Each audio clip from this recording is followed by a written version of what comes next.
La existencia de la banquisa, su conformación, su derretimiento, habíamos visto, está íntimamente vinculada a los procesos de producción en la Antártida. Esos procesos de producción son importantes para sostener la vida a lo largo de la columna de agua y en los fondos. Entonces, estamos hablando de un ambiente que es el de la superficie del océano, que es productor, que subsidia de alguna manera a la profundidad del océano, hasta llegar al fondo. No obstante, hay un proceso, además de la precipitación, de todo ese material que cae hacia el fondo, que es muy importante en el fondo antártico, que es el transporte horizontal. Habíamos hablado de que hay corrientes en los océanos y esas corrientes, originadas por la diversa densidad de las capas de agua, puede transportar a lo largo de los océanos material de un área hacia otra área. Cuando esas corrientes son importantes en cuanto a su velocidad, a su fuerza, tocan los fondos, esos fondos, si no son fondos muy constituidos, muy rocosos, si son fondos como ocurre en las profundidades de los océanos en general, en las llanuras abisales, en las planicies abisales, que son fondos blandos, son al mismo tiempo removidos por las corrientes, originando otro proceso que se conoce como resuspensión de los fondos. Esa resuspensión genera nubes de materia inorgánica y materia orgánica que son transportadas también por estas corrientes de profundidad y que llevan elementos, muchas veces nutricios, de un área a otra. Entonces, la Antártida o la vida en los océanos antárticos está fuertemente determinada por tres situaciones. La primera es el fotoperíodo, que es altamente estacional, como estábamos diciendo. La segunda, que no es una limitación tan seria teniendo en cuenta los millones de años de vida y de adaptación que tiene la biota en este ecosistema, es la baja temperatura. Una tercera cuestión estructurante en los ecosistemas es la existencia de hielo.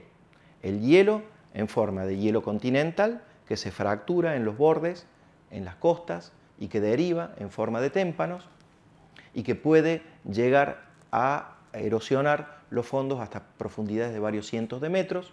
El hielo de fondo a latitudes altas de la Antártida, conocido como anchor ice, que puede remover también la fauna asentada sobre los fondos, y finalmente la banquisa, que es la conformación durante el invierno de hielo marino en la superficie del mar, que puede tener una extensión muy considerable y que propicia en su estructura helada, ecosistemas bastante particulares que sobreviven dentro del hielo a las condiciones del invierno.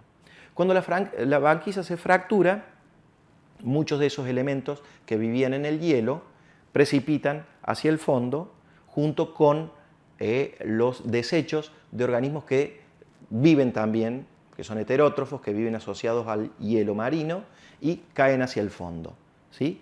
En ese transporte vertical hay mucha expectativa de parte de los elementos faunales del fondo, pero también sobre lo que pueden llegar a producir las corrientes horizontales que transportan material desde otras áreas, resuspendiendo en su avance y llevando elementos nutricios hacia la fauna. Esto es, digamos, la pintura que nosotros tenemos de la Antártida, lo que conocemos de la Antártida a lo largo de decenas de años de investigación, pero hay que decir que en las últimas décadas se han producido algunos fenómenos nuevos originados por el calentamiento global, por el cambio climático que está sufriendo todo el planeta. Los biólogos básicamente hemos discriminado tres circunstancias muy importantes. Una es el efecto que tiene la penetración de rayos ultravioleta nocivos para la vida por el debilitamiento de la capa de ozono, que retiene ciertas formas de rayo ultravioleta y que no permite, digamos, que lleguen hasta la biosfera. Los rayos ultravioleta UVB son básicamente los más preocupantes porque producen daño en los organismos. Producen daño porque producen mutaciones en los organismos y los organismos tienen que tratar de elaborar mecanismos de defensa contra la acción de los rayos UVB y de alguna manera distraer cierta energía que habitualmente estaría destinada hacia el crecimiento somático, hacia la reproducción, en esta clase de sistemas de defensas. ¿Sí? Otro de los factores fundamentales que se ha visto que han producido efectos importantes debido al cambio climático es el derretimiento de los glaciares costeros. Ese derretimiento básicamente lo que ha propiciado como una cosa original y nueva es la formación de nuevas áreas costeras que antes no existían porque estaban absolutamente cubiertas por la masa de hielo.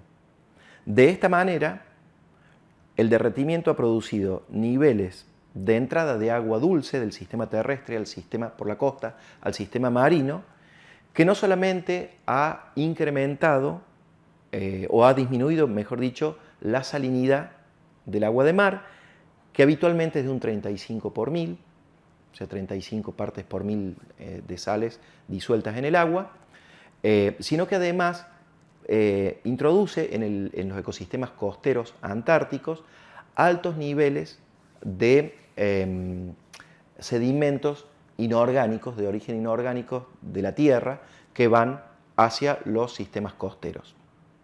La entrada de estos sedimentos ha producido sedimentación y una caída permanente en forma de lluvia de sedimentos muy finos hacia los fondos.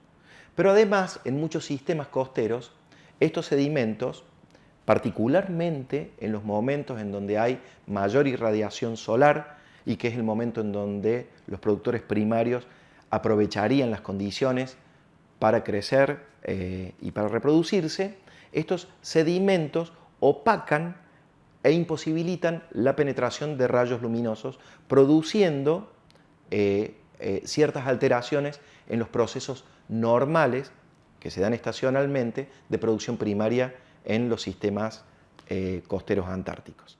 El tercer proceso derivado del cambio climático que estaría afectando altamente, digamos, a los sistemas biológicos, no solamente en la Antártida, sino en muchos océanos, es la acidificación del mar.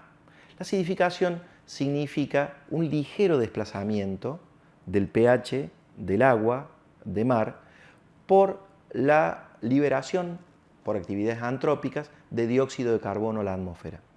El dióxido de carbono en la atmósfera difunde, digamos, hacia el agua y los sistemas marinos son un sumidero bastante importante de dióxido de carbono que tiene ciertas condiciones o ciertos roles que son benéficos, porque el dióxido de carbono es el compuesto fundamental que tienen muchos elementos fotoautótrofos también para elaborar azúcares y producir su propio alimento.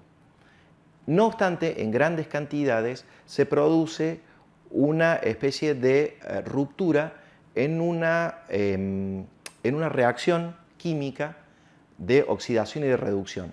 Vale decir, en los sistemas marinos, la penetración de dióxido de carbono produce una serie de reacciones químicas que tienen como final la producción de iones carbonato. Pero el carbonato con el dióxido de carbono y con el agua genera otros iones y entonces el ion carbonato está menos disponible en el ambiente marino.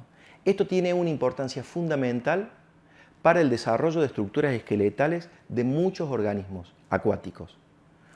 Por caso, por ejemplo, las estructuras externas también esqueletales propias de los moluscos, como los gasterópodos y los bivalvos.